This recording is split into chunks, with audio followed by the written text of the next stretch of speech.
সমগ্ৰ ৰাজ্যৰ লগতে ৰূপহীহাটৰ ৰৌমাৰী আদৰ্শ একাডেমীতো শিশু দিৱস উদযাপন কৰা হয়। শিশু দিৱসৰ লগত সংগতি ৰাখি ৰৌমাৰী আদৰ্শ একাডেমীত ছাত্ৰ-ছাত্ৰীসকলে উলিয়াই এক বিশাল শোভাযাত্ৰা। ছাত্ৰ-ছাত্ৰী তথা শিক্ষক-শিক্ষয়িত্ৰীসকলে শিশু দিৱসৰ লগত সংগতি ৰাখি ৰোপণ কৰে প্ৰায় 50 জোপা গছপুলি। আগন্তুক দিনতো আজিৰ দৰে বহুতো গছপুলি ৰোপণ কৰিব বুলি জানিব দিয়ে ৰৌমাৰী আদৰ্শ একাডেমীৰ প্ৰধান শিক্ষকগৰাকীয়ে। হয়, ধন্যবাদ। আজি এই অঞ্চলৰ প্ৰত্যেকজন ব্যক্তিক আৰু প্ৰত্যেকজন ব্যক্তিৰ সহায় সহযোগিতাতে ৰৌমাৰী আদৰ্শ একাডেমীৰ ফালৰ পৰা আজি এই পবিত্ৰ শিশু দিৱস উপলক্ষে আমি এক শোভাযাত্ৰা আৰম্ভ কৰিছিলোঁ আৰু ইয়াৰ লগতে আমি প্ৰায় 50 জোপামান গছৰ পুলি আমাৰ এই অঞ্চলৰ প্ৰত্যেকটো ঠাই তিনিআলি চাৰিআলি LP স্কুল মাদ্ৰাছা মছজিদ এনেকুৱা বহুতো ঠাইত আমি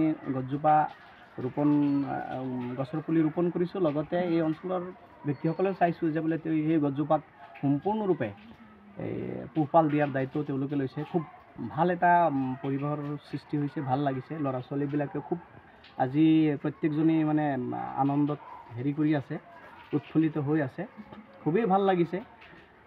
অনাগত দিনতো আমি আমাৰ এই ৰৌমাৰী আদৰ্শ একাডেমীৰ ফালৰ পৰা যাতে এনেকুৱা শোভাযাত্ৰা তথা সমাজৰ কল্যাণমূলক কাম আমি কৰিব পাৰোঁ, তাৰ কাৰণে আপোনালোকৰ এই সাংবাদিক বন্ধুসকলক মই ধন্যবাদ জনাইছোঁ, সংবাদ গোষ্ঠীকো মই ধন্যবাদ জনাইছোঁ। ইয়াৰ লগতে আমাৰ এই অঞ্চলৰ প্ৰত্যেকজন ব্যক্তিক আমাৰ এই শুনিব পৰা যি সংবাদ ইয়াৰ জৰিয়তে মই প্ৰত্যেকজন ব্যক্তিক আহ্বান জনাম যে আমি সমাজত গছপুলি ৰোপণ কৰিব লাগিব।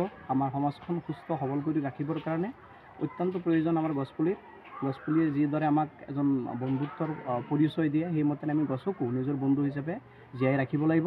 আৰু আমাৰ দৃঢ় প্ৰতিজ্ঞা আৰু ৰৌমাৰী আদৰ্শ একাডেমীৰ আমি পৰৱৰ্তী সময়ত যিমান দূৰ পাৰোঁ সমাজখন শুদ্ধ হিচাপে খুব ধুনীয়াকৈ পৰিচালনা কৰাত, ল'ৰা ছোৱালীক শিক্ষা দিয়াত তথা নিৰক্ষৰতা দূৰীকৰণত, বাল্য বিবাহ বন্ধ কৰাত, তাৰ পাছত বিভিন্ন ধৰণৰ যিমানবোৰ সামাজিক ব্যাধি আছে, সমাজৰ যিবিলাক বেয়া কৰ্ম আছে, এইবিলাক নিৰ্মূলৰ কাৰণে আমি টুটিলি শ্লোগানো দিছোঁ।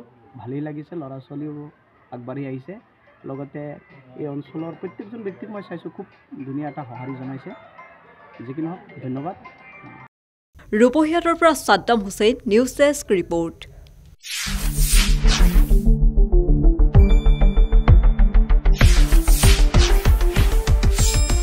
শুদ্ধ আৰু বিস্তৃত বাতৰিৰ বাবে চাই থাকক নিউজ ডেস্ক ৰিপৰ্ট।